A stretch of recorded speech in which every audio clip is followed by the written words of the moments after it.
Bienvenidos a Cracks en 15 con Janet Inostroza, un podcast de ADN Educational Group.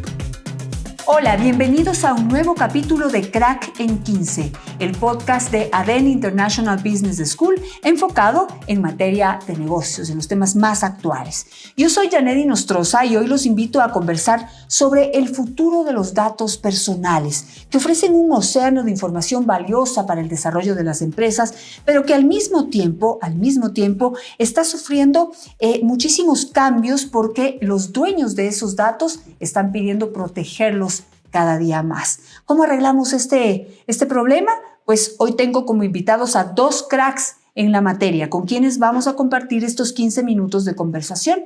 Se trata de Héctor Figari, director legal y de asuntos corporativos para la región sur en Microsoft Latinoamérica, quien nos hablará de todas las posibles reformas legales alrededor del uso de datos personales. Y Alex Lebenvenu, director de unidad de especialistas y tecnología de la región sur en Microsoft Latinoamérica, quien nos hablará de la innovación, la tecnología y las bondades del uso de datos personales enfocado a los negocios. Les doy la bienvenida a ambos y quisiera empezar con Alex para que nos pueda contar un poco. Este uso de bases de datos y Big Data ha abierto ciertamente un océano de oportunidades para el crecimiento de las empresas. ¿Qué innovaciones ves tú en el camino? ¿Qué es lo que se viene alrededor del uso de datos personales? Lo que vemos en el futuro es de que va a haber un blend entre, obviamente, algunas empresas van a tal vez abusar un poco de estas características y esta apertura a darnos datos, dado el caso de todos los casos mundiales en Europa, Estados Unidos, de las conversaciones que hay con los grandes proveedores de datos. Pero lo que estamos viendo también es que se le va a dar mucha más capacidad al usuario final de controlar cómo maneja su información, de a quién se la da. Porque a la misma vez uno dice, oye, están usando mis datos, pero uno dice, ok, al menos que me den información relevante. Si me van a dar anuncios, publicidad, al menos va a ser publicidad, anuncios que me sean relevantes, siempre y cuando respetan las leyes, las normas que le dan esa protección a mis datos. Y sobre eso es lo que se espera, es que se tenga promociones, productos o servicios hiperlocalizados que sean más cercanos a la compra que uno quiere. Uno no quiere que le den anuncios de automóviles cuando acaba de comprar un automóvil. Uno quiere recibir un anuncio de automóvil cuando han pasado 5, 7, 10 años después que ha comprado uno, cuando cambian las características. Héctor, las leyes siempre van como un paso atrás, ¿no? La innovación, el desarrollo, todo este descubrimiento que hacen en este caso alrededor de los datos personales, del Big Data, va siempre caminando más rápido, ¿no? Todo es siempre nuevo todos los días y las leyes van un poco atrás. Cuando ya lo alcanzan, ya se inventaron algo nuevo. Pero, ¿cómo evalúas tú las leyes existentes, digamos a nivel regional? ¿Y qué es lo que se podría venir también? Y ahí hay dos temas claves que tiene que controlar toda empresa en el manejo de la información. Primero es el tema del consentimiento y segundo es el tema del control. Una empresa, como antaño de repente se creía, ya no puede considerar que la información que tiene es de su propiedad. Podrá ser el dueño de la organización de una base de datos, pero el titular de un dato personal nunca puede dejar de ser el titular de esa información. Entonces, si yo sé que una empresa tiene mi información, yo tengo que consentir primero que la tenga, luego la finalidad para la que la vaya a utilizar y luego además tengo que tener absoluto control de, por ejemplo, decirle a la empresa, ya no quiero que tengas más mi información personal. Y Alex, en ese sentido, y dadas las circunstancias y esta realidad sobre el uso de los datos personales, ¿cómo ves tú ese posible desarrollo en su uso? Digamos, ese entrar y salir de las personas de tu base de datos y el hecho de estar tan restringido, ¿tú le ves como un posible freno, una traba para el desarrollo en su uso, en la innovación y en el desarrollo de las empresas? No lo veo como algo bloqueante que evite que una empresa pueda hacer negocios. Lo que sí es que está obligando a las empresas a tener una pausa y a considerar claramente cómo es que maneja estos datos. Y el planificar el uso y vida de estos datos de esa manera organizada y ordenada. Lo que está haciendo es, está motivando a las empresas a que den una pausa, a que vuelvan a revisar la normativa, herramientas y controles que le den al consumidor o al dueño de la información para poder gestionarla. También lo que estamos viendo es que muchos están tratando, dependiendo si son grupos económicos o no, de ver cómo hacerlo una sola vez por consumidor. Obviamente un consumidor va a tener que dar el visto bueno, como decía Héctor, para el uso de la información personal, bajo qué principios y cuál va a ser el uso y con quién la van a compartir. Inclusive no debe verse, creo yo, como un bloqueante o como algo que pueda complicar el mundo de los negocios, sino cada vez más, al ser algo tan importante para los individuos hoy en día, es una gran forma de generar valor.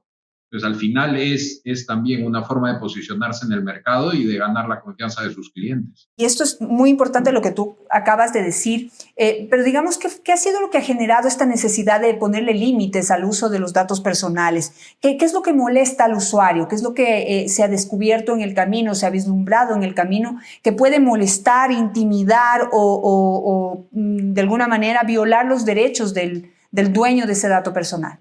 Yo creo que ha sido una evolución, no ha sido un momento en la historia, yo creo que ha sido una evolución de los últimos años en que de alguna manera las empresas cada vez más han tenido una mayor capacidad de manejar mayor información. Además, tienen hoy en día una capacidad de manejar esa información con mucho más velocidad. Entonces, lo que en algún momento podía no molestarte mucho, de repente ahora ya lo puedes sentir bastante más invasivo. Y otro tema que se ha dado bastante, sobre todo en nuestra región, es también los malos usos de la información, pero no solamente a un nivel comercial, sino a veces inclusive a un nivel delictual. Entonces, si es que se han desarrollado, por ejemplo, mercados negros de bases de información de funcionarios públicos, de empresarios con altos ingresos y situaciones de ese tipo para generar actividad delictiva, es también otra área muy preocupante que finalmente ha desbordado de alguna época en que los datos personales se manejaban con muchísima ligereza. Esta necesidad de conciliar, ¿no? de respetar los derechos, los límites, la privacidad de la gente. ¿Qué es lo que han pensado para poder pues seguir haciendo uso de esos datos sin molestar a las personas, sin intimidar a las personas? No sé si se pueden trabajar o si se trabajan ya en campañas para poder saber toda la utilidad que pueden darte a ti como usuario los datos personales. ¿No? Un caso muy hablado con una compañía de retailer de Estados Unidos muy grande que al final comenzó a enviar detalles de embarazo a una casa. Y el padre en esa casa era viudo, no tenía esposa y su hija tenía 15 años. Y él dijo, no, acá hay algo malo, ¿cómo me estás enviando este tipo de información? Bueno, un par de meses más tarde se enteró que su hija estaba embarazada. ¿Por qué? Por las señales de información, de datos, del tipo de compras, del tipo de actividad que uno tiene. Y ese es un caso donde uno dice, oh, wow, ese es un prototípico caso de qué cuidado, cómo es posible que tengan mi información. A la misma vez, uno dice, mira, recibo un mensaje de que tengo un crédito preaprobado de una empresa financiera que me preaprueba un carro para una persona de mi edad, considerando la cantidad de hijos que tengo, para poder tenerlo y que ya lo tengo disponible en el color que a mí me gusta. Y me dice, haz clic acá para comprarlo. Y es, qué maravilla, ¿no? Qué bueno que estoy recibiendo esto en este contexto.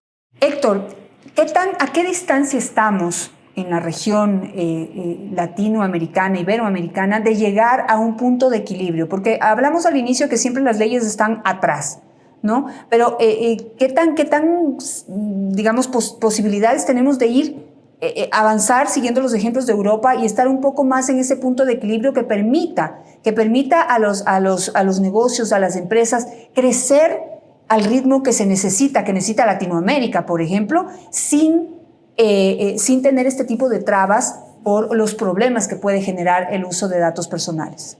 Hoy día el comercio electrónico nos permite conectarnos con todo el mundo y ya el tema de la privacidad y la protección de los datos es un estándar a nivel mundial. Entonces, más que lo que podamos o querramos, es algo que tenemos que hacer para mantenernos en la comunidad internacional. Ejemplos específicos hay en la región, en varios de nuestros países ya tenemos normas aprobadas, autoridades funcionando desde hace 6 o 7 años o más. Tenemos otros países donde están en el proceso de preparación de sus proyectos de ley y sus normas. Está o va a estar incluido cada vez más, por ejemplo, en los acuerdos internacionales entre países, es un elemento ya importante en la diplomacia internacional. Entonces, resumiendo un poco mi respuesta, yo creo que vamos en buen pie. Perfecto. Quisiera terminar con Alex simplemente para preguntarle si hay algo más avanzado que puede venir alrededor del uso de los datos. Digamos, hemos hablado en esta entrevista que puedes, a través de la interpretación de los datos personales, ser tan preciso en apuntarle a la necesidad del consumidor, que me pregunto si podría haber algo más que ser tan preciso. ¿Hay alguna otra novedad que se está trabajando, que se está cocinando y que pronto la podremos conocer? Sí, yo creo que inclusive en el caso de la pandemia ha habido mucha preocupación por el tema de salud y muchas personas tienen dispositivos que le ayudan a controlar su salud, desde relojes inteligentes a medidores de glucosa, pesas que registran a uno el peso que tiene, presión arterial, entre otro tipo de cosas. Lo que estamos viendo, inclusive con algunos proveedores de salud amateur, y lo digo amateur porque no han sido, digamos, vanagloriados y certificados por instituciones médicas, pero que han llevado a personas a decir: ve a la clínica, que estás teniendo un preinfarto. Media hora antes, 20 minutos antes de ver el impacto directo, estás teniendo un preinfarto. Ya han habido hasta ahora, creo que 30 o 40 personas que en un preinfarto, sin darse cuenta, han ido a la clínica y han sido salvados sin ninguna premisa o detalle que les haya complicado y que haya sido una emergencia. Entonces, ¿qué está sucediendo? La data no es solamente para venderla y hacer negocios, es data que puede ayudar a gobiernos a planificar mejor, a distribuir mejor demanda, a preparar para ayuda, a atender mejor la salud de cada persona y poder prehacer eso. Uno muchas veces dice: si solo supiéramos X, si solo supiéramos Y, podríamos hacer tanto más. Está clarísimo y realmente me queda pues una curiosidad. Me encantaría seguir conversando con ustedes, pero el tiempo no nos ayuda. Así que les quiero agradecer a ambos por participar en esta conversación que estoy segura pues va a captar la total atención de nuestros oyentes. Hay muchas cosas en las que nos han actualizado y pues creo que esto es algo de lo que podemos volver a hablar en cualquier momento. Así que quiero comprometerlos a estar nuevamente aquí en Crack en 15. Con muchísimo gusto, Janet. Muchas gracias. Gracias por la invitación. Gracias a ustedes. Hasta la próxima. Nos vemos en el próximo episodio de Cracks en 15 con Janet Inostroza, un podcast de ADN Educational Group.